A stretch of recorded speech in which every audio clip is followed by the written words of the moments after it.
sometimes you do need to look back and say, hey, where I was 2 years ago, I was dreaming and asking for where I am today. And to remind yourself of that. I always say, like, one, if you're looking for your purpose and you haven't found it yet, keep searching. Like, don't stop searching. And two, be open to any possibility. Who is Mr. Subway when he doesn't feel like Mr. Subway, or when Andreas doesn't feel like Andreas? So I think my dark side has always been, and I think most people can relate to this, it's the self-sabotage. At the end of the day, your worst enemy tends to be yourself. What's going on, everybody? Welcome back to another episode of the 1% Podcast. As always, I want to thank you guys for tuning in. Thank you guys for showing support. And thank you guys for showing love on every single episode. Before we get this episode started, I want to give a huge shout out to Muscle Muffins. It's a company in Brooklyn. They make muffins for the fit, for people that go to the gym, healthy lifestyle. Every ingredient is all natural, and they make it from scratch. And it's a really good product. Anybody in BK area, New York City area, make sure you tap in. I have a very special guest with me today. Thank you for the opportunity. I have Andreas Varios. A little bit more about him. He has been working as a photographer, but also a lawyer. Correct. And what I kind of really wanted to start off with is just the journey that you've been on. I think to know a person, you have to know their earliest of childhood. Somebody that to know a man, to know where they came from and how they've gone to where they're at, you have to know their backstory. And I want to know, what is your earliest context of your childhood, and what was that really like for you? It's an interesting question. I haven't been asked in a long time. I think the high level view of it was my mom and my dad separated when I was, I think, 5 or 6. And then my mom basically raised my sister and I from that point on. My dad was still involved in my life, really good father, but my mom was the one who raised us. And so I think from, an early childhood point of view, it was being raised by a single mom with my sister Dimitra. And, I don't know how in depth we want to get with all that, but yeah, I would say a lot of my, who I am today has to do with my mom and my grandma. They both had a huge impact on my life as far as, instilling, my discipline, my moral code, and then also my creativity. My grandma played the piano. It's told that she has some Native American blood in her. So I feel like a lot of my spirituality and a lot of my creativity comes from that side of my family and from my grandma in particular. And my mom is very, very creative too, and very hardworking and an entrepreneur, and has that kind of that entrepreneurial mindset where she's always creating ideas, putting them into reality. And I think I get a lot of my spirit, my creative energy from those two people. And then my dad is also very energetic, and he's Greek, so he's got that whole Greek kind of flavor to him, which it's at the end of the day, it's a lot of fun, and it's very authentic and a high energy level. So I think I get a lot of my high energy and my high vibration from my father, and then more of my creativity and my discipline from my mom and grandma. Mm. We connected on a clip of the street interview that I had, and with the couple of conversations that we've had, you've expressed to me how important your mom was to you in your life. And as you really went into a little bit of detail, how much of an effect has she had on your goals, on your dreams, on your upbringing, and what does she mean to you? Yeah, so, again, my mom, she raised me, pretty much from, 5 years old and on. And so she really, at the end of the day, like, my mom is a very, very caring, very giving person, very loving person, but also she can be very serious too. So when she raised me, she did a really good job. As long as I did well and I was being a good boy in essence, what she thought was being a good son, she would provide for me and do what she could to help me further, whatever my aspirations were. When I was younger, I was playing sports, soccer, baseball, lacrosse.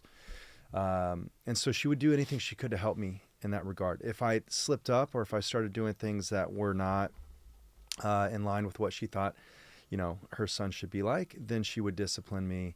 And so she had a good balance of making sure of keeping me in check.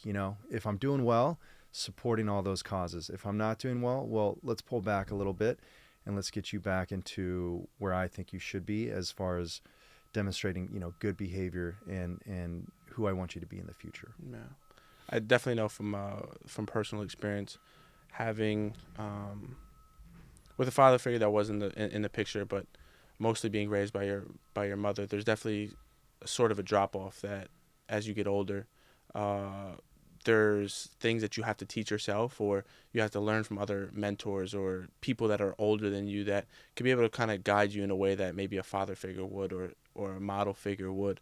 And I know that, at least for myself, maybe you can attest to this as well, that may have been a bit of a struggle or something that had to be adjusted, and in your personal development, things that you maybe had to teach yourself, or just outside experiences that have kind of shaped you to be the masculine or the leader or the assertive figure to really take over and become successful. Is that something that you can be able to attest to with potentially maybe from childhood to adulthood? Yeah, again, I did have a father in my life, but he wasn't quite as present on a daily basis as my mom. And so my mom actually, in many ways, she played kind of the male role, showing me, what it means to have a strong work ethic. I don't want to say that she played more of a male figure in my life than female, because she has a very, feminine side to her. But she has a way where, not being emotionless, but not showing too much emotion, which I think is kind of a masculine trait, right? Is not being too emotional with your feelings. And so she had that ability to kind of play that role. But to your point, at the end of the day, I didn't really look to her as my father. I looked to her always as my mother. Sure. And then, I did have my dad, who was around and again, a good father. But when it really came down to it in my childhood, it's who was around me, who was present. So when I look to, I guess, looking back on it now, when I think about who played a father figure in my life, it would be my friends. Yeah. And a lot of my friends were older, male, guys who played sports just like me. So I think that brotherhood is kind of where I tapped in to, the masculine side of when I was a young kid, looking to those guys as kind of, I guess, in essence, father figure like, role models. And so, when you're young and you're a male and you're looking for that, typically you're going to find it within your friends and your, we call them, your boys. And then, along the way, I guess, past high school through college, I look to my coaches, my baseball coaches, even in high school, were great figures to look at. My grandfather was also a great role model for me to look at too. Very successful, very smart. So, at the end of the day, I think I wouldn't say I grew up without a father, but I grew up more with a mother who was present on a daily basis. And it would be the people in my life, which were majority, guy friends, and teammates that kind of shaped what I would look to as, the masculine side of me. And if I saw something in them that I really liked, as a male, whether it was their strength or their courage, or their ability to just get through things and not make excuses, that's where I would pick that up from as coaches and friends and teammates. And I think for that, I'm very grateful too. And now that I think about it, I think it's a big reason why I played sports, because in sports, you get a lot of, you get challenged in so many different ways. And typically, if you're on a team, you look to your teammates to see how they handle that adversity. And for me, yeah, I guess looking back on it, that was probably a reason why I played sports. Maybe because I didn't have a father figure in my life every single day. So I would go to the teams, to my teammates, to my coaches, and kind of fill that void a little bit through sports and them. I haven't really thought about that too much, but maybe that was one of the reasons why I was really drawn to being an athlete. So yeah, I think growing up, up through high school and college, that's from my early development. That's where I would look to. Apart from my dad himself, when he was around and present in my life, that's who I'd look to for those masculine figures, to give me those masculine, I guess, confirmations. Because we're all trying to be, I think that's the big thing is, right, everyone growing up, everyone's different, but, going from a boy to, an adolescent to a man, and I think naturally you're looking for people around you to show you the way. Yeah. I mean, that's kind of the reason why I want to be around older men, I guess. Obviously, that have a couple more years, 30s. I don't care, late 20s, 30s, 40s even. Like, there's so much game that you can just learn.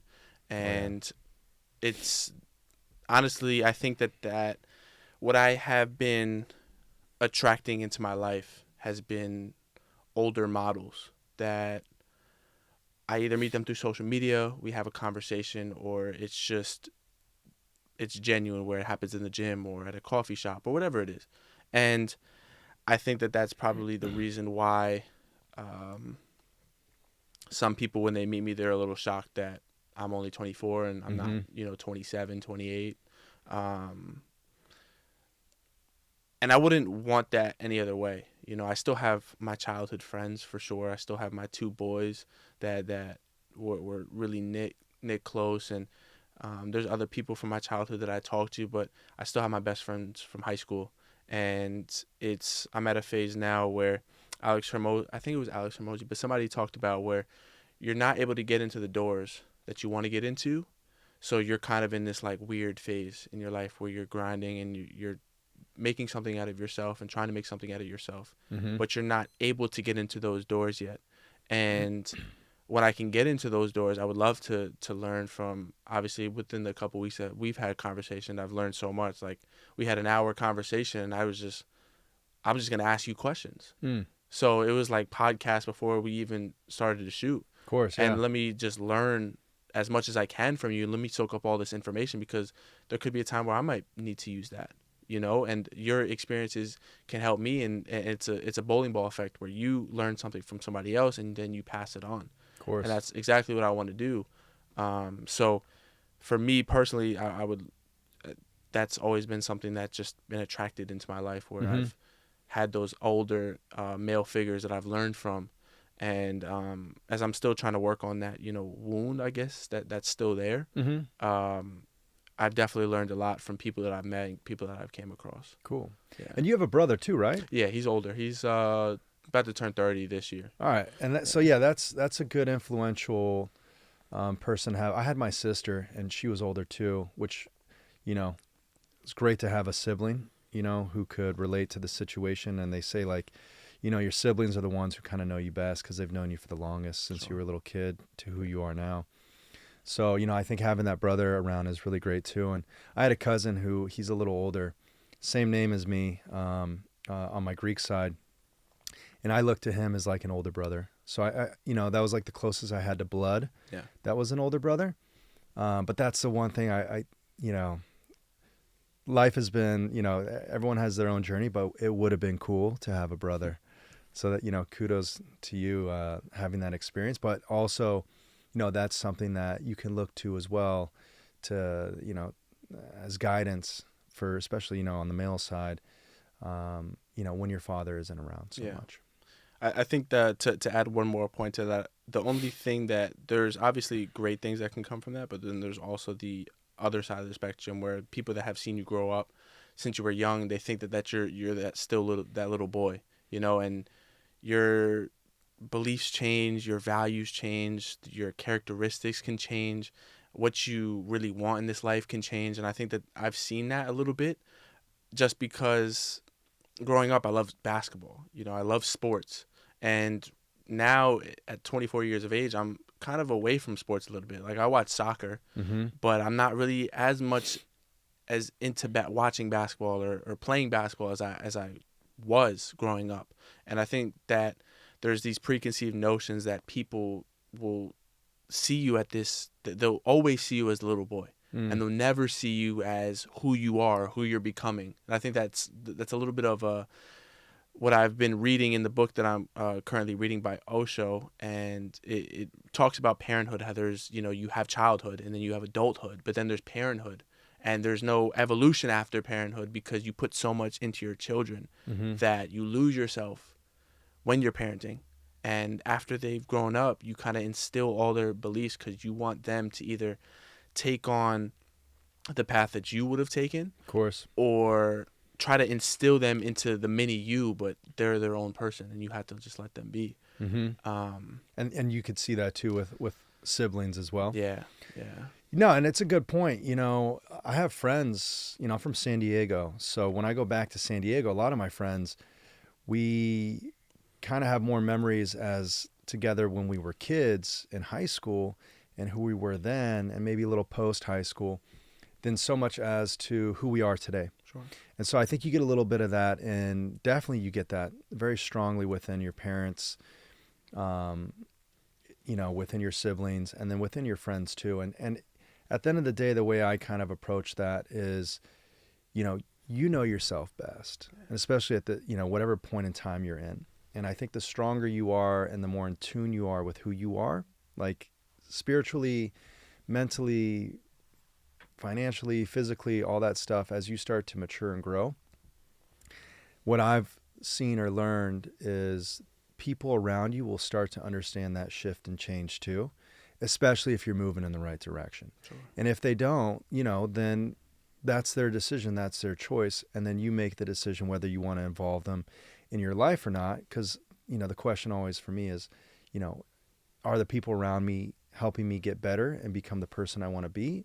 Or are they distracting me and making me feel less of the person that I am? Yeah. And so whether through words or actions, or even inaction, just being silent with someone, not responding to their phone calls, you can give them the signal like, hey, if you want to be a part of this life of mine that I'm creating, I need you to see the best of me and want the best of me. And then, as a brother, as a sister, as a mom, dad, as a friend, be there in that capacity to help maximize my potential. Because at the end of the day, that's what I want to do in life. I want to maximize my potential and the potential of those around me. And, I think it's also an interesting point, though. Sometimes what you think is best for you, or sometimes what you're doing, it's good to have those people in your life who check you too, as opposed to the people who don't and kind of let you, carelessly act in the way you're acting or move in a direction that isn't in your best interest. So, it's important to recognize the people who do want your best interest. And I think that's really what it comes down to, is like, who wants my best interest? Sure. Of course I want it myself, but who around me wants it too? And those are the people you want to hold closest to you, because, in this journey, it's not, in my opinion, it's not about doing it by yourself. It's about having people around you. It doesn't need to be, a lot of people. It just needs to be the right people. And with the right crew and the right tribe or family, you're going to go way further in life than you are if you're by yourself. And that's something I'm really learning as I get older, is this isn't about doing this by myself. It's about including as many people as I can who are on a similar wavelength. And in that process, it's benefiting me, but also bringing out the best in those that are around you too. And hopefully it's a mutual benefit to where you're making their lives better and they're making your lives better too. Sure. So we have seen, well, some people may have seen, but I'm definitely going to link everything. A photographer published in the New York Times, Yahoo, NBC New York, worked with Banana Republic for collaboration, worked with Ed Sheeran, notable dancers, models, exhibits in NYC Art Expo, Las Vegas Aria Hotel, Art Basel Miami, 330,000 followers and counting on IG, 2.2 million on TikTok. But you decided to move to New York in 2014. So before all this, you came here with no idea of photography or videography. It wasn't even a thought. And there was something that clicked as you were I read that as you were on your way to work, that you brought a pillow. It all started with a pillow. Take us through how we got from Andreas to Mr. Subway and who you are today. So, I came to New York because I was looking for my purpose. And I've always been looking for my purpose, whether consciously or subconsciously, unconsciously. And yeah, I moved to New York because I thought I was going to find it within business law. Being an attorney, I was doing personal injury in LA, and I didn't find it in LA, even though I had a great situation there. And I took a lot of risks moving to New York, but I felt like if I come to New York, where you have, every Fortune 500 company headquartered here, I'll find within the entrepreneurial business, pursuit that I was kind of going down, I'll find my purpose. And yeah, long story short, I didn't find it in law, even though I was working at, a very prestigious bank, Goldman Sachs. On paper, everything looked great, but internally, I still knew like what I was looking for, I hadn't found yet. And I was about 2 or 3 years into living in New York City. And the one thing that I will say, like, there's so much to the story, but there's one thing that was always evoking majority of my emotions, whether positive or negative, was the subway and being on the subway. Being in that environment, not only was it like a new experience for me, growing up in California, I drove a car. We didn't have a subway. So it was like a whole new world to me. But there was something about that environment that evoked whatever it was that I was feeling inside of myself. And again, I always say, like, on the subway, there's polar ends of the spectrum, a lot of negativity and a lot of positivity. And what most of us do, myself included in the beginning, is we focused on the negative stuff, whether it's down and out, really, really, really bad sob stories on the subway, people coming around asking for money. I mean, I've seen some really, heart-wrenching situations that really don't pull you down, but really, bring out this emotional side of you that it's very sad. To, if you want to focus on like potential delays or the messiness, the trash, people kind of getting in scuffles. There's a lot of negative stuff you can focus on with the subway. Then, what I realized though, and through the story with the pillow, is I was going to work one day and I was in my suit, 7:00 in the morning, dressed up as an attorney. And I brought a pillow to work because I wanted to use that pillow because back then I was sitting down, I was working 5 days a week, 12 hours a day in the office. And I was sitting down on a chair majority of the day. And so I wanted to have a pillow as an extra cushion. So I brought this pillow with me on my commute, and it's early in the morning. And typically when everyone is, either eyes closed, looking down at their book or their cell phone, everyone on this subway train was looking at me. And, whether it was like WTF, intrigue, laughing, or like just concern for my well-being, who knows. But I took everyone out of their typical mindset and their typical morning commute kind of dreary mood. And I realized, wow, if it's so easy for me to get everyone's attention and snap them out of their routine by holding a pillow, what else can I do down here that, changes the mood, the atmosphere? Because at the time I really was like, I need to make a change. And it was like, do I move back to California? And strangely, what I just realized is like, I need to make a change on this commute. I need to make it one from which appears to be negative to positive. And that's basically what I did. You know, the pillow kind of woke me up and made me realize like I can bring energy down here or do something here to kind of to change that dialogue. And so yeah, long story short, I brought an artist with me. I told her, you know, my sentiments for the reason for doing it. She felt it, and she sang. Her name's Ray Isla, and she sang basically we went around for like 3 or 4 hours. And I told her, I'm like, I just want you to perform to the people of New York, and I'm going to film it. At the time, I knew nothing about photography, videography, absolutely nothing. So bad to where I got a GoPro. Like, that is the worst camera to get for what we did that day. You know, no mic system. You know, it's an action sport camera. So, but the whole point is I had this vision and went to execute the vision, and we did it. We went around for like 4 hours on the subway. She performed. People were laughing, crying, you know, congratulating her, like everything you could think of. Some people, of course, didn't notice her, you know, being New York.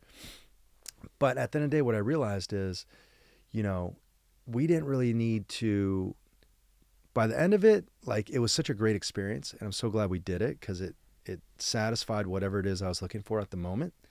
But what I realized afterwards is the creativity is already here on the subway. The positivity is already down here on the subway. In fact, I don't need to bring it to the subway, because at the time before we did this performance with Ray, I thought we had to bring positivity to the subway because it doesn't exist here.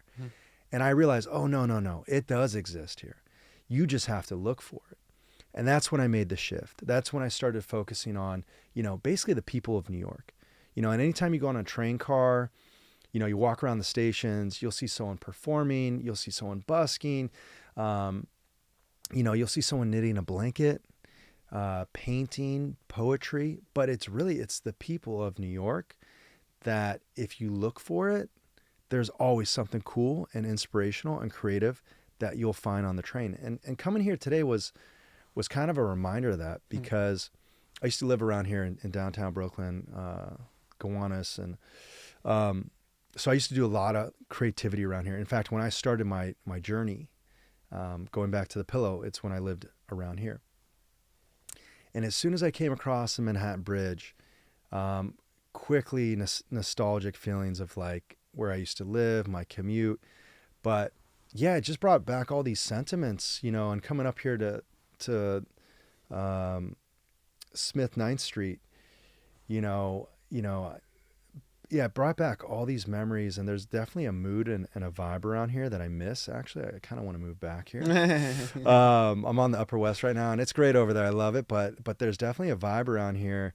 But yeah, the creativity is everywhere, and I think, you know, through my experience and continuing to live in New York, you know, a lot of creative energy and all that, it really comes from kind of your environment.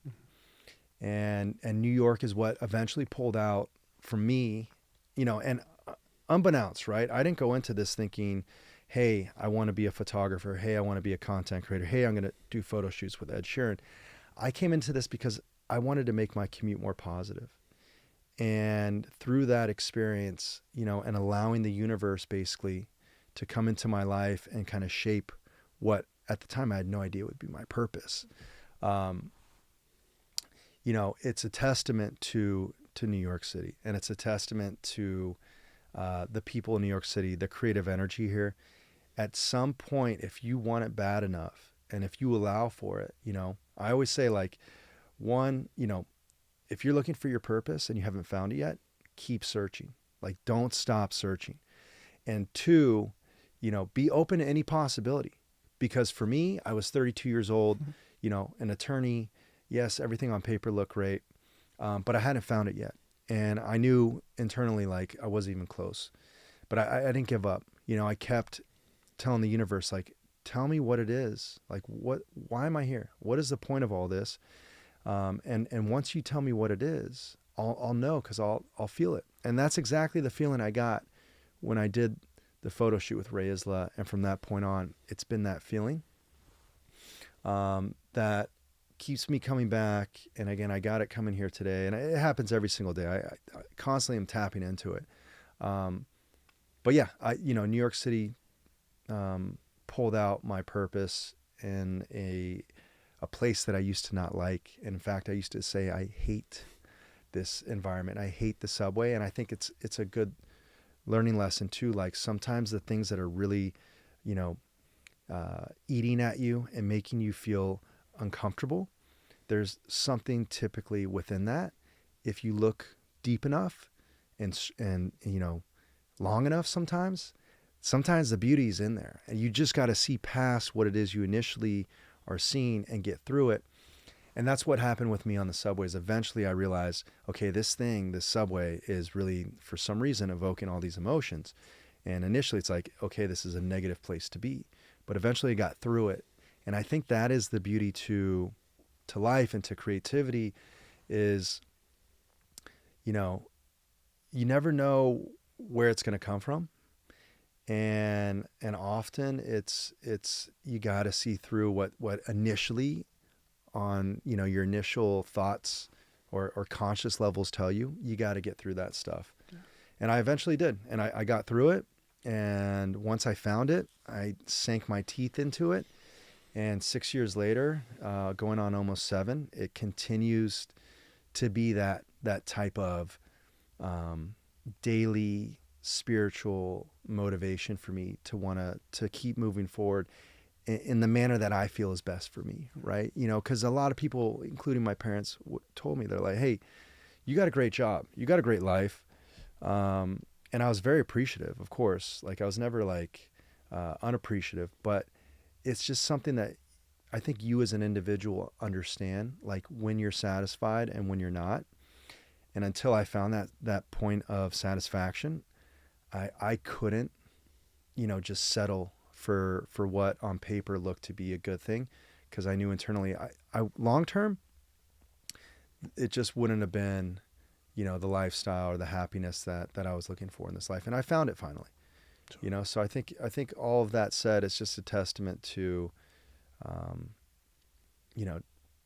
New York City, to creativity, and to not giving up. I think that's the big thing too. Any pursuit you take, whether it's finding your purpose or once you find your purpose, it's not giving up, and there's still many moments in my career on a daily basis where I want to give up. And, because of all the things I've gotten through to get here, I tell myself, there's no way you're going to give up. Like, that's not an option. Yeah. But it presents itself to you. And that's where the experience, and especially when you break through the walls, will help, keep you going. But up until that point, I try to advise people, like, just keep going, keep searching till you find it. Because once you find it, it's going to be worth every struggle you felt. Like, all the times I felt, the conflict, internal conflict, up until I found what it is I was looking for. It was a lot of a lot of pain, and I think you know what I'm talking about. Like, you feel it. And it's like, until you, it's a double-edged sword, a lot of pain, a lot of conflict, internal conflict. But when you find the other side of it, that's basically all this pain and struggle is pushing you towards, it's worth it, because that sense of satisfaction of finding what it is you're looking for, and it's an ongoing thing, right? It's never one thing, but there was a turning point for me where I'm like, okay, this is it. It was worth all those intense struggles in my late 20s of like soul searching, basically, of who it is I am and what's my purpose of being here.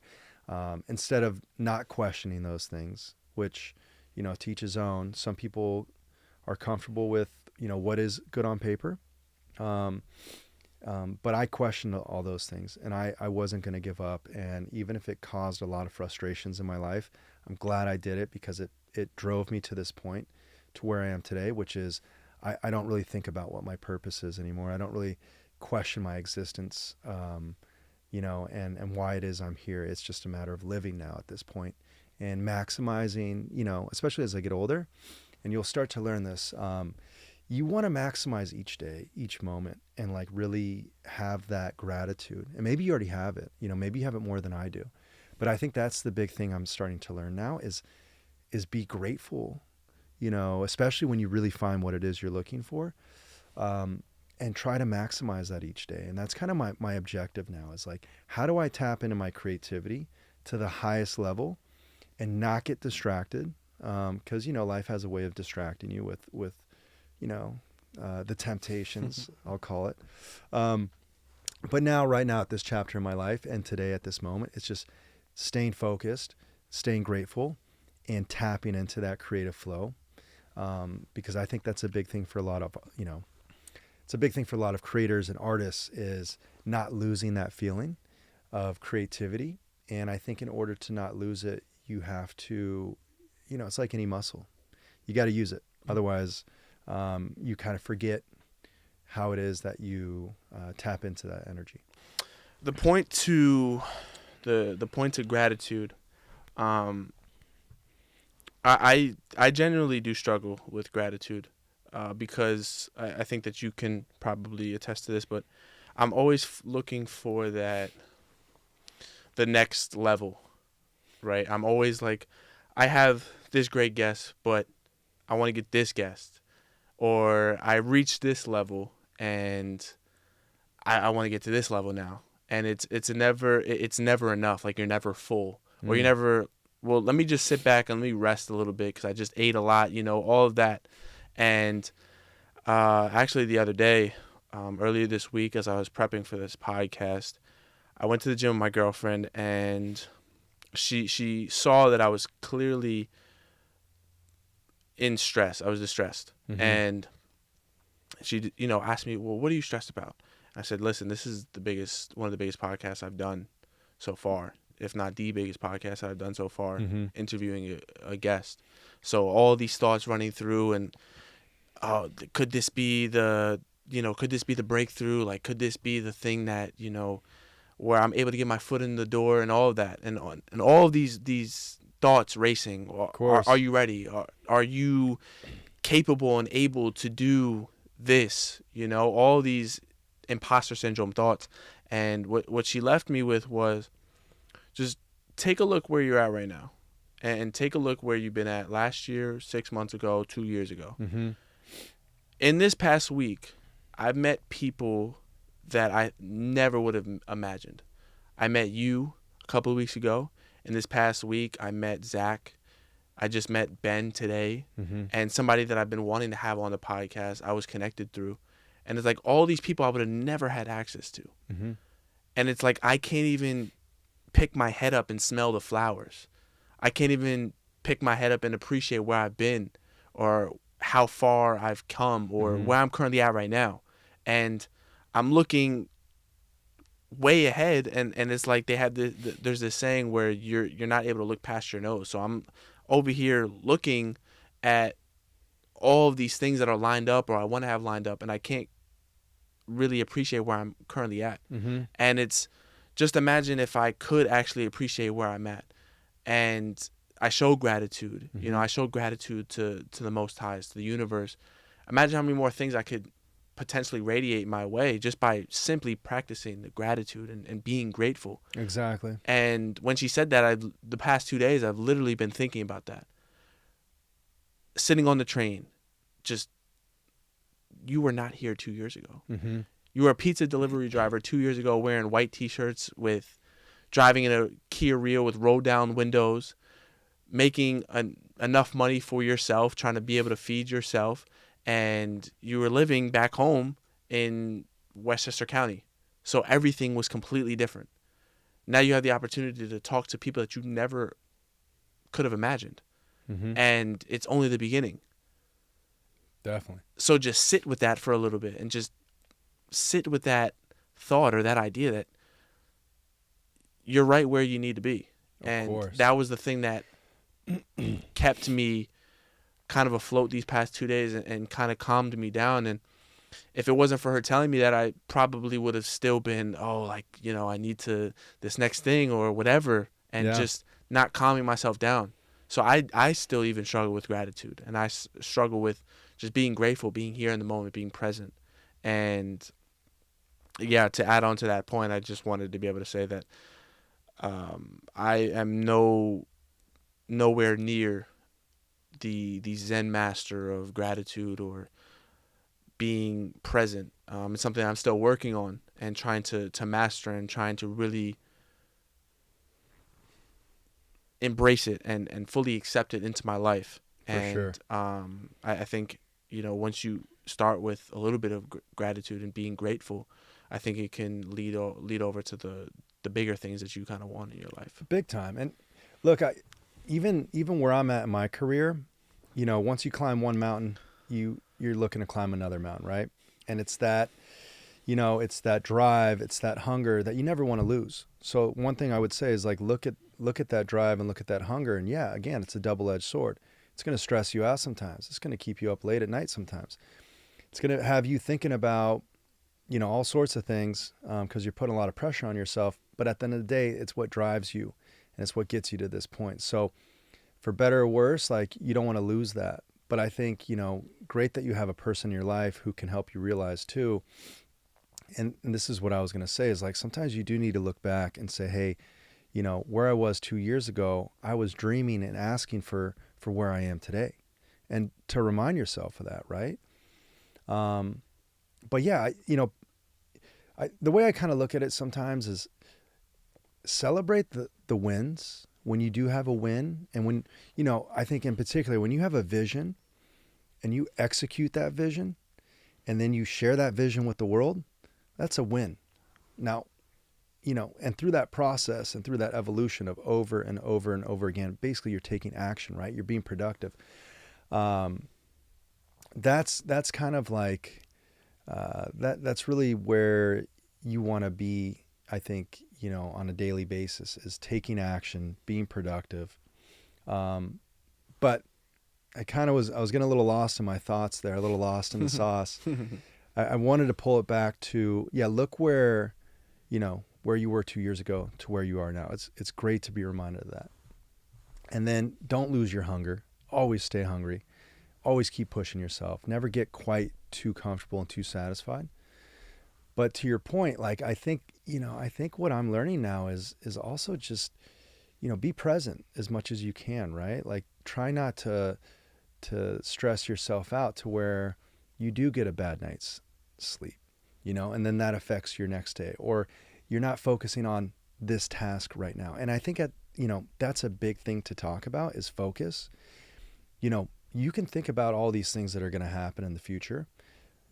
And it's good to kind of evaluate what could, can and can't happen, right? To like give yourself strategically the best opportunity to succeed.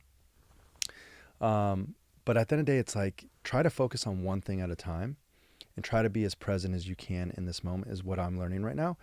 And been learning for a long time, but because the more present we are, with what we're doing, the task at hand, the more we're really gonna, again, kind of see past what it appears to be on the surface level and really get in deep to it. And I think that's where, especially creatively, that's where the secret sauce is when you can really see past what is kind of right in front of you. What most people might consider to be, ordinary or mundane, like this is it.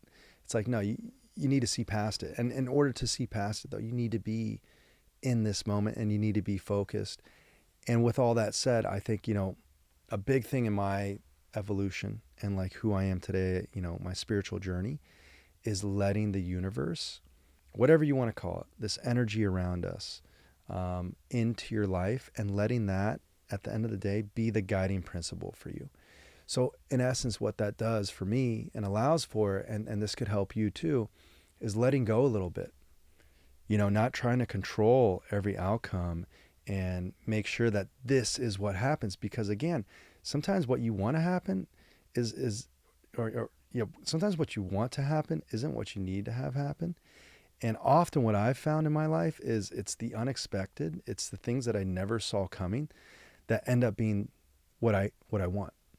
So I try not to predict too much what's going to happen in the future and try to control every little thing. And actually I like to let go to the universe and let the universe kind of show me and guide me. And I always find that when I do that and I don't try to do everything myself, the best results are always yield, the best results always yield themselves, creatively. And then also, every other aspect of my life too. So I would say, stay who you are. Do not change this person who is really pushing themselves, but also have a mechanism where you can also say, hey, I can let go a little bit here and I don't have to control everything. And I'm going to let whatever it is that I, spiritually feel kind of guide me and take the reins too. And likely what will happen is if you take that approach, what I found is you'll end up getting to a place way greater than you thought initially was kind of like the destination, the right place to be. Mm. And that's really the guiding principle, I feel like for life is letting the universe guide you as much as possible. Of course, you got to wake up, you got to brush your teeth, you got to be productive. You can't sit around and just hope things are going to happen. That's not what I'm saying here. Hoping for things to happen, wishing for things to happen, but taking no action will get you nowhere. You got to take action. And, a lot of that, like I relate to your sentiments. Like I'm very hard on myself. Like I'm my biggest critic. And I even talked to my friends today and they're just like, hey, you're doing so great. And I'm like, yeah, things are good, but things need to get better. And so I'm always evaluating and pushing myself too. And so don't lose that, but also don't put too much pressure on yourself to where you need to always know the answer, because oftentimes you don't know what the answer is. And that's kind of the beauty to life. The mystery of life, of not knowing what's going to happen, is what I think makes life magical. And if you knew what was going to happen tomorrow and who you were going to be and who the next person was going to be on your podcast, I don't think life would be nearly as exciting. It's the mystery of life that makes it cool and fun, but it also makes it very scary and daunting. And that's where you have to let go a little bit and trust and have that faith. As long as I do my best and I put forward, my best foot, and I take action and I put 110% into what it is I'm doing, the rest is going to take care of itself. And it's out of my control, to be honest. It's out of your control. It's out of my control. And I think that's the beauty to life is letting go and letting, again, call it what you want to call it, letting the universe step in and work its magic. Yeah. I've noticed that the uncertainty, like there's times where, at least within these past couple of weeks, it's like, oh shit, like he wants to be on the podcast, or yeah, when we locked it in, I was like, fuck, this is it, isn't it? And then it's such a beautiful thing. So to your point, I wouldn't want to know what's gonna happen.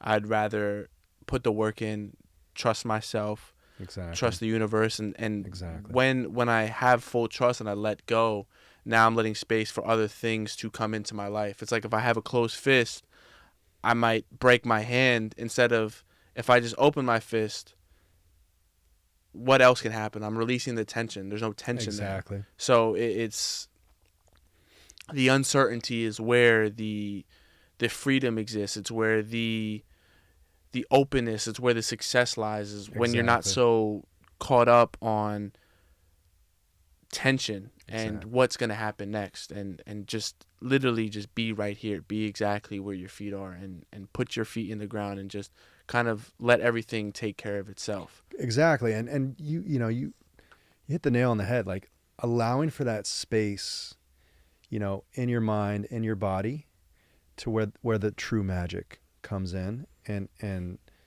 takes over. You talked about creativity. Creativity is the root of all good. And yeah, I love that. There's two sides of it, where it can be good, but it can be incredibly evil. But I'd want to focus on the good of it first. How do you tap into your creativity, and how can others tap into their creativity? I mean, this is the ultimate question, right? Like every day as a creator, you wake up and it's like, how can I get into that flow?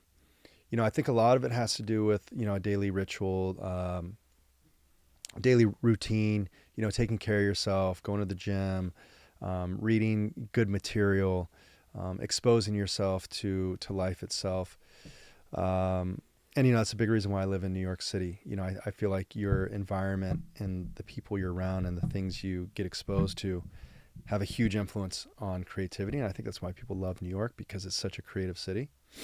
But yeah, I think at the end of the day, taking good care of yourself, both mentally and physically, is a huge, plays a huge role in this. And then, putting yourself in situations where, we kind of talked about this a little bit already, but taking action, going out and for example, you want to further yourself creatively in the podcast space, right? At the end of the day, I guess a simple way for me to try to explain this is have a vision, come up with some sort of vision, or again, put yourself in situations that make you feel a little uncomfortable.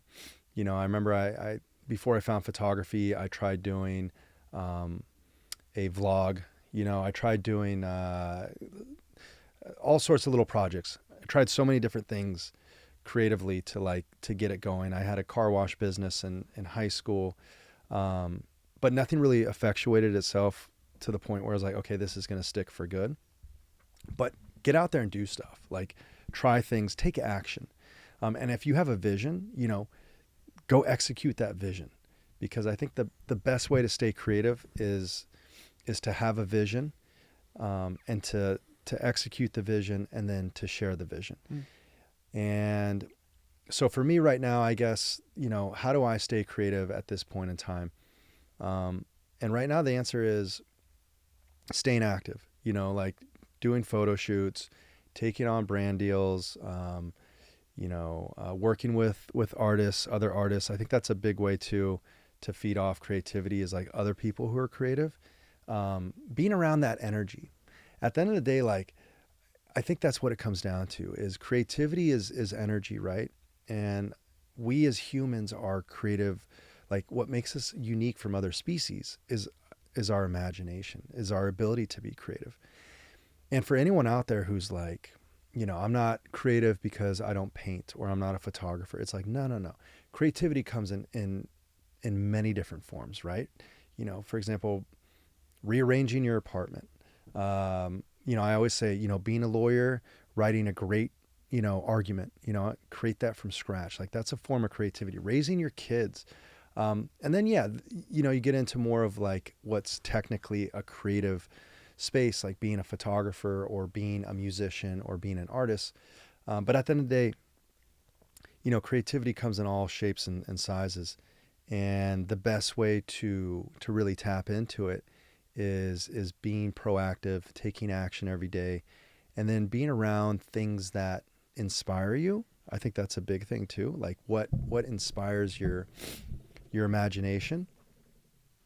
And for me, again, I think a big component, and like, I wish I could give you a one sentence answer for this, right? I think, everyone would like that one sentence answer. It's a spiritual journey. At the end of the day, that's what this is. Like, it's a spiritual journey, and what speaks to me might not speak to you. And I think it kind of goes back to this point of like listening and letting the universe guide you, so that it can lead you to that point of like, oh wow, this is actually like being a photographer on the subway is what I love doing. When, back up 6 months ago, I used to hate the subway and knew nothing about photography, or 6 years ago, I should say.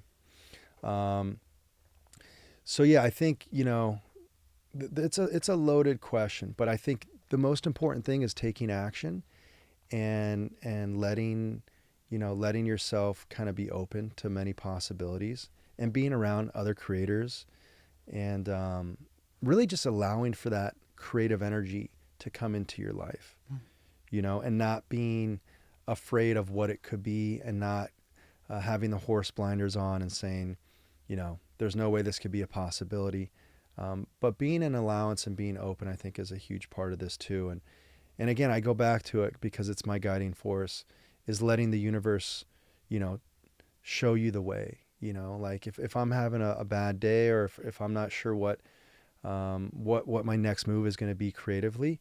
It's kind of an opportunity for me to dig even deeper to make more space for the universe to come in and keep showing me like, hey, this is potentially the next step. Some creatives use self-sabotage, they use trauma, and they use this fueling insecurity to feed their creativity. Do you believe that is either destructive or productive to kind of handle the way that you can go about your creative efforts? Because you'll see people like, I think it was Vincent van Gogh, he's towards the end of his career, he's clinically depressed, right? And all of the, but it was still beautiful artwork. But that fueled his creativity. And you see sometimes the artists that are happening now, the artists that are in the game now, sometimes I'm going to use this heartbreak, or I'm going to use this tragic death to be able to fuel this power that I have, or this creative mind that I have, but I just needed this experience to happen. What is your thoughts on using the insecurities or the trauma, the self-sabotage on your creativity? So I think, often in the beginning, it's those emotions that you don't have control over that push and drive you into the creative space, deeply into it. And for me, looking back in my 20s and early 30s, my insecurities, my self-sabotaging, all of that definitely played into pushing me and making me more emotional and tapping into my emotions, and again pushing me to find something that made me feel, something more like a relief from all that, I guess. So I think in the beginning, of your creative career and where you're at in life too, right? Like spiritually and maturity too. Those are all natural things, and I don't think anyone should feel guilty for having faults, right? Because that's what being a human is in many ways, is we're never going to be perfect. So, using those things to your advantage, I guess, whether you know it or not. And I didn't know it in the beginning. When I started all this, I didn't really know what I was getting into. And I wasn't really like so consciously thinking about like my traumas as being potentially the reason for pushing me into the creative space as hard as I went. But yeah, looking back now, I can see a lot of those emotions, and especially heavy emotions, how they do push you to create a piece of art that, at the end of the day, what it does is it heals you, right? And that's what photography did for me in the beginning. Like right off, when I really got into it, it was a very healing experience. Like I felt relieved. I felt, I didn't feel as, let's say, as uncomfortable or edgy or anxious, or I guess, insecure about other things that were influencing my life, let's say career and where I was at as a human being. So I think, I wouldn't deny or say, hey, don't tap into those emotions, or don't realize that those could be the things that are driving you. But at a certain point, at least for me, it's not about, continuing that evolution of inflicting pain on myself, or putting myself in a bad relationship, or going out late and partying and waking up feeling, bad about myself, or allowing for, consciously allowing for things that make you insecure, or if you're jealous or whatever it could be, continuing to just let those emotions kind of control you. I think at a certain point you got to take control. And creatively, I think the sustainable part to this is, again, kind of going back to what I was saying earlier, is sustaining the creative pursuit, right? I think that's a big thing I'm thinking about and dealing with currently, is like, how do I keep this going? I've been doing this for 6 years, and I've been going full throttle for 6 years, like pedal to the metal. And sometimes I'm like, well, how do I keep this going, right? Like, is it the kind of the rock star life that I need to keep living in order to continue to be a creative, going on, lavish trips, doing, extreme things to where you might think surface level, like this is what an artist is supposed to do. But yeah, for me now, it's all about sustainability. And that's why I go back to, taking care of yourself. Those things are, I think, instrumental to getting you back to this moment of a high vibrancy of, because at the end of the day, like when you're being really creative, your vibrancy like is very high. And so you're almost like a magnet, right? Like when you have a high vibration going creatively, you're pulling in all this creative energy. And so I think that's kind of the thought process for me right now, is like taking care of myself and then tapping into that energy, and doing it in a healthy manner. I think there's a healthy way to be creative, and then there's an unhealthy way to the ones you kind of mentioned earlier. Self-sabotaging, whatever it is. But I think if you want to sustain, and if it is true creativity, in my opinion, like I think the best drug in the world is creativity. Like there's no better drug. And I don't think you need, personally, this is my opinion, everyone's different. But I don't think you need a drug to induce creativity. Maybe in the beginning you do, but again, long term, like you got to find a way to tap in to that creative spirit in a sober, healthy mindset if you want to keep it going indefinitely, and like I want to for the rest of my life. Sure.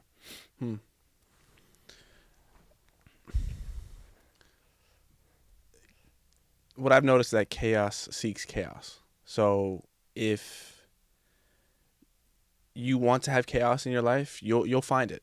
You'll be sure to find it in your relationships. You'll be sure to find it in drugs. You'll be sure to find it in alcohol. You'll be sure to find it anywhere on the planet. And when you continuously put yourself in this negative mindset, or you put yourself in this negative mode, you are absolutely 100% going to manifest anything that you want that's negative, right? It's like if you want to think about and achieve positive things, well, you have to see the positive things. You have to live the positive things. You have to envision the positive things, and you have to do the positive things. And when I see that people are living in this lifestyle of negative emotions like self-sabotage, like trauma, like all these insecurities that are built that you think are going to propel you to success, it only just creates a bigger void. Right? You're just digging a deeper hole for yourself, and you're creating a bigger hole for yourself because you're focusing on the negative. So if you want to change your life, you have to start focusing on that positive, on those things that you want to create, or those things that you envision, and live it, feel it, sense it, see it. And I think that, at least when I've wanted things to happen, that's what I had to involve myself in. I had to put myself in that mode. And the only thing that came from it was positive. And on the contrary, when I put myself in the negative mind space, or I put myself in this negative mindset, the only things I've attracted were negative. It's like if I wanted to have a bad relationship, I'm going to subconsciously choose a bad partner. I'm going to be like, oh, it's never going to work out. Or this opportunity that I'm going to have, that literally I put myself in this negative mindset earlier this week, the only thing that what manifested from it, the negative thoughts. So it's there, to your point, there is a very fine line of, okay, I can embrace these feelings and live in these feelings, but then there needs to be this line where it's like, okay, I'm living too much in these negative feelings, and the only thing that's going to manifest from that are the negative outcomes. 100%. And I think eventually it really comes down to what's sustainable and what's not, right? Yeah. In the beginning, these feelings can be the reason. And again, I think in the beginning of the spiritual journey and the creative process, you are insecure, right? Like you are self-sabotaging, you are in bad relationships. And this is just life in general. This is how you grow and become a better person, is to go through, these negative experiences, or these challenging experiences, and then hopefully with the mindset like you're going to learn from it. Because I don't look back on anything and say, oh, I regret that I did this or that. It's a learning lesson, and sometimes you have to do it 3 or 4 times. It might not just be 1 or 2. Sometimes you mess up many times until you eventually hopefully figure it out. But there does reach a point where, and again, I think the creativity, and this is the beauty for me, at least with the creative journey, is, again, kind of going back to this, is through my creative, breaking through, I guess you could say, breaking through and finding my creative purpose, it's healed a lot of things that were driving me crazy, right? And now I'm at a point where it's like, it's just not really excusable. And again, I think it comes down to what is going to be sustainable long-term. So at a certain point, you do need to make corrections and fix the things that aren't healthy for you. Because, like you're saying too, like, a lot of this is, and I've always been pretty good about like being optimistic and hopeful. Luckily I've never really had too much of a negative mindset. I've always had this mindset, like you're going to get through this. Not to say that, at the time or at times my emotions are heavy and intense, but I always feel like, as bad as it is, I'm going to get through this. So I think that's where the thinking is very important, like how you think positively or negatively about the outcome. Is super instrumental to actually achieving that outcome. And I think the most important thing here creatively is longevity of what you're doing. Whether you're going to have like a quick little stint, a couple years of being really good and tapping into that vibrancy, or if you can do it for the rest of your life. And I think the best way, or the only way to sustain it, is eventually through healthy habits, and without, inducing yourself, or self-sabotaging yourself, or creating this negative experience, which then can propel you to go be creative. And I think that's just a matter of maturity. It's just kind of growing up, and knowing what you want for yourself on a day-to-day basis. But yeah, everyone's different. Everyone has a different, kind of a different, again, kind of journey. And, you got to figure out what works for you and what doesn't. I think I'll just finish with this. I think hard times at any point in your life, more often than not, if you allow for them to like propel you in the right direction, are great for you. Like it's in our struggles, it's in these moments of like, really being challenged and almost like a survival, that we really, I think, sometimes figure out what it is we're looking for. And like, we got to be pushed almost sometimes to the edge emotionally. And hopefully it's not all self-inflicted. It's just, life is not easy. There's always going to be points in life where, things just get hard.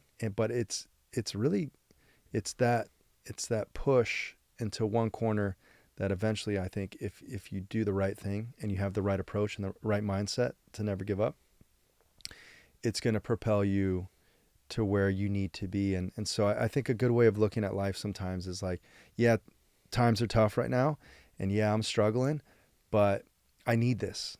It's like, actually, this is benefiting me for whatever reason. I don't know yet, but there's a benefit here to why this is happening to me. And I think if you can look at things like that sometimes too, and I'm doing it right now, is like, why is this happening? Why are things so difficult right now? But actually, it's for my benefit. Yeah. And when you can have that kind of mentality, you basically can get through anything. And to your point, when you have a positive mindset, even when things are really, really tough, that's truly how you get through it all. And that's how you get to that other side of the equation. That's like, okay, now I see why that happened. Yeah. That happened for my benefit. I didn't know at the time this was happening for my benefit. I was thinking positively. So, I had that in my corner, but otherwise, didn't know what the outcome would be. But if you can have more of a mindset of like things are not, and you hear it all the time, it's kind of cliche, things aren't happening to me, things are happening for me. And it's really true. As you get older, you start to realize that. And yeah, the more positive your mindset can be, the more positive the outcomes will be. Because I will say, again, I've been fortunate enough to always be a little bit more of an optimist than anything else in my life. And whether I knew it or not, that's been a great characteristic of mine. And I don't really want to think about the other side of the coin. But I do know if you do start to let the negative thoughts take over, and you do start to think negatively and start to really give up. I think that's one thing I would say is like, once you lose the hope, then I see where things can get really dark in life. I can see where you start to, you just stop going to work. You stop paying the bills and potentially go down that road. And I think that's a matter of really giving up your hope for the best is yet to come, and your kind of your zest for living. And so, with all that said, like, life is all about tough times. It's like you said, it's keeping that positive mindset and knowing you're going to get through it.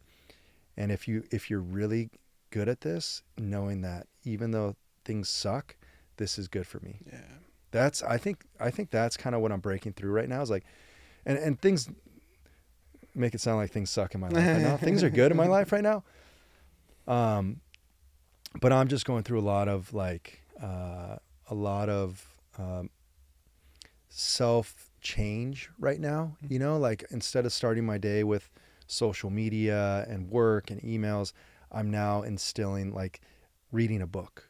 So I start my day by centering myself with reading, and making sure I go to the gym 5-6 days a week, eating a clean diet, which I never thought would be such a challenge, but like going to the grocery store, I'm really going through a self-discipline thing right now where I'm changing my routine and my habits, and it's creating a lot of what seems to be, I guess, more of like a struggle, but it's growth. Yeah. It's just pure growth, and it's what I want right now. And yeah, I'm saying no to a lot of things. I'm not going out like I used to. I'm staying in. I'm getting to bed early, waking up early. And it's a struggle in some ways, and it's tough to do, but it's what I want. And I know as I get better at this, it's going to get, I don't want to say easier. And I have noticed it's like things that were harder to say no to are much easier to say no to now, because the more good you do, the easier it is to do good. And the more bad you do, the easier it is to do bad. But so for me right now, I'm just kind of going through a huge shift with my self-discipline, and it's not easy. And I'm realizing why I've kind of put it off at this level until this point in my life, because I've tried to do this before, and I'll get pulled back into like kind of what our life's distractions, and easier to kind of, it's easier to stay up late and sleep in. It's easier to order food and not cook it yourself. It's easier to, at least on the surface, to not go to the gym 5-6 days a week, commute there, commute back. Easier to not start your morning with a book and just get right into like, all the distractions. So yeah, I think that's the big thing right now is like self-discipline. And I know you're pretty good at this. And this is a whole nother talking point, but I think self-discipline is such an instrumental key to success. And the more you can master it, of course, without becoming a robot, because that's one thing I do say is like, no regrets getting to this point. And like my ability to live a risky life, like to take risk, has got me to this point. Does that mean I need to continue taking extreme risks to keep going? And the answer is no. But, I want to be, my best version of myself, which requires a lot of, in my opinion, at this point in my life, self-discipline. Mm-hmm. But I also don't want to lose that edge of being spontaneous, of being a little wacky, of being a little bit of a scatterbrain. And everyone's different, but I think, being a little loose too, and like being kind of like still a little bit wacky, there's like a fine balance between the two. Because I feel like if I get too rigid and I get too robotic, and I take things, like you were saying earlier, I take things too seriously to the point where everything is just serious, then I think that can have an effect on your creativity and your ability to kind of be more open with what can be than what should be. So a little bit of a deep one here, a lot of introspection on this question. What is the dark side of Andres? And second part to that question is, who is Mr. Subway when he doesn't feel like Mr. Subway, or when Andres doesn't feel like Andres? So I think my dark side has always been, and I think most people can relate to this, it's the self-sabotaging, right? At the end of the day, your worst enemy tends to be yourself. And so I think my dark side has been the self-sabotaging. Getting pulled into situations where, especially in New York City, going out late, being around people you probably shouldn't be around, and kind of allowing yourself to be what I call reckless. Again, I've gotten myself to this point in life because I've taken a lot of risk, and I've kind of had a little bit of a shoot from the hip kind of cowboy, like whatever's going to happen is going to happen. A little bit like the Joker in some ways. But is that excusable as you continue to grow and become wiser and more mature and understand yourself more and more? No. And that's what I'm starting to learn is, like, there has to be a point where the self-sabotaging and the making the reckless decisions doesn't happen. Which leads into my final question. I ask every guest that comes on, what is something that you want to grow 1% better in? Would that be your answer, or would you have a different answer? Yeah. So right now at this point in my life, it's about, and I love the whole concept of getting 1% better every day. It's slow and steady wins the race, right?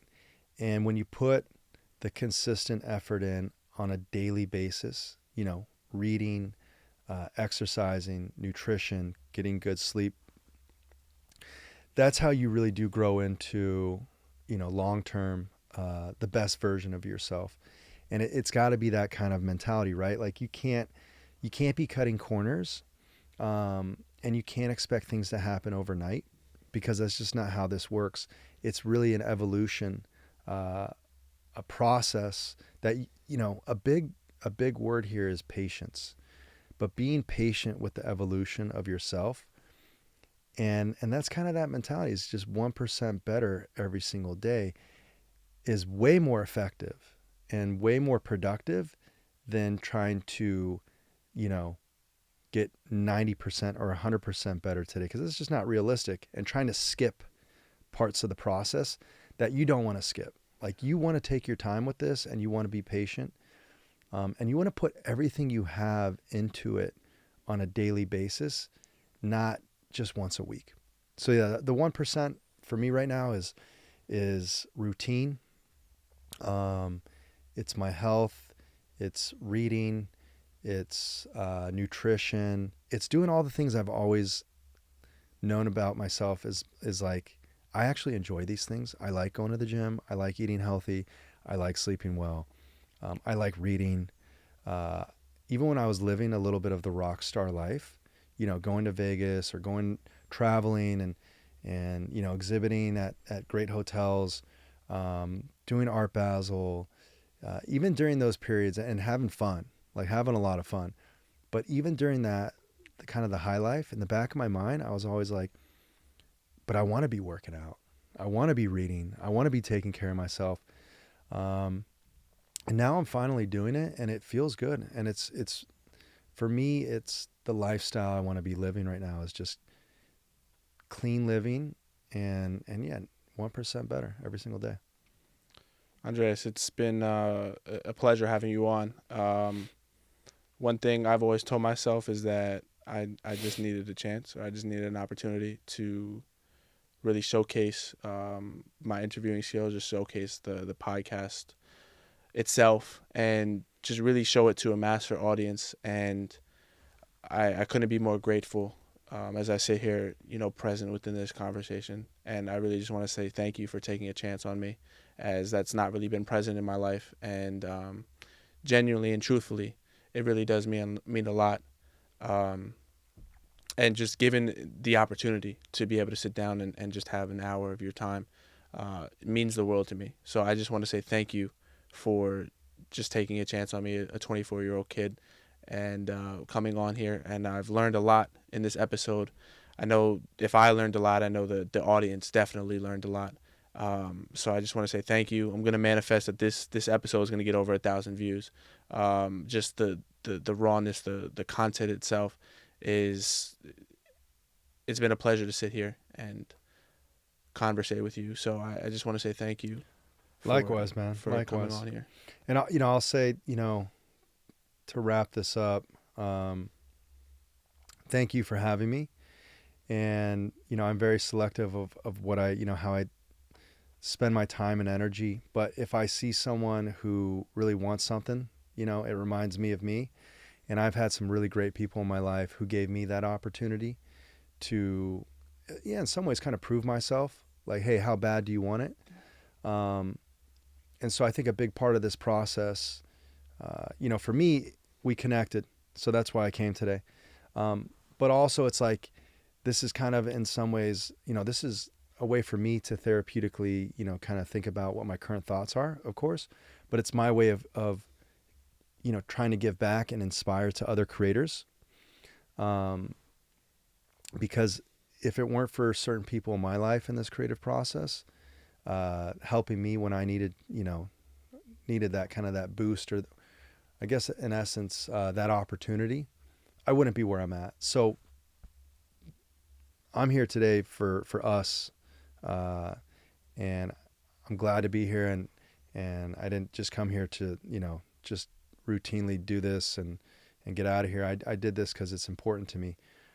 But I think a very, a good thing to keep in mind is wherever you're at in the process, always be able to step back and say, hey, how can I help some people around me who are really trying to get the best out of themselves.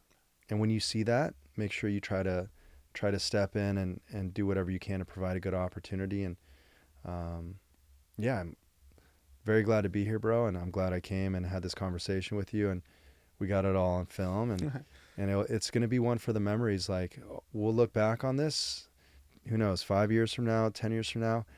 And it'll be a reminder of like, wow, that was an interesting podcast with Andreas.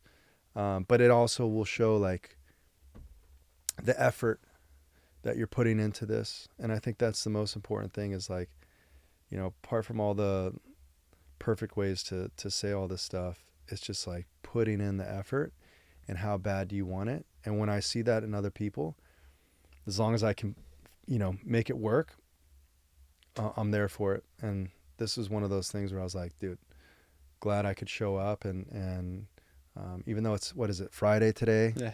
It's been a long fucking week, meeting after meeting. I was like, I woke up today and I'm like, damn, we're doing a podcast. But I was inspired to come here today, man, and to be a part of this and, share my journey with you, my spiritual journey with you, and learn a lot through myself by doing that. And then also, getting to know you and be a part of your spiritual journey. Because I think that's a big thing here is like, this is a spiritual journey. And again, like we don't do this alone, we do it together. Mm-hmm. And as a creator to a creator, like you'll see this is what keeps you going. It's the collaborations, it's the hanging out with other people that will continue to inspire you and help you figure out more and more, who you are as a creator and what you want from yourself. So like keep doing what you're doing. Because what I see, and I have a good eye for potential, like you're on the right path, and like your trajectory is going to be great, if not already great. I would say it already is great, considering where you're at in your life at your age, and it's only going to get better and better the more you keep doing what it is you're doing. Thank you. I received that compliment. Yeah, bro. Thank you for that. Where can the people find you on social media? Mr. NYC Subway across all social media platforms. In particular, where I spend the most time is Instagram and TikTok. One of my big pushes for 2024 is to establish myself on YouTube. Yeah. So that'll be a big goal of mine. And I think also an important reminder, like, you know, as far as you or where you're at in the process and saying, hey, I haven't achieved enough, that never ends. And like, that's a small example for me where it's like, dude, I need to go conquer YouTube. Like I have so much to do in that space that I haven't even touched yet. So that's another hill I need to go climb. But yeah, Mr. NYC Subway, across all social media platforms. Thank you once again to the viewers. Thank you guys for tuning in. Thank you guys for showing support. Don't forget to grow today. This is the 1% Podcast. I'm out. Nice, bro. Boom.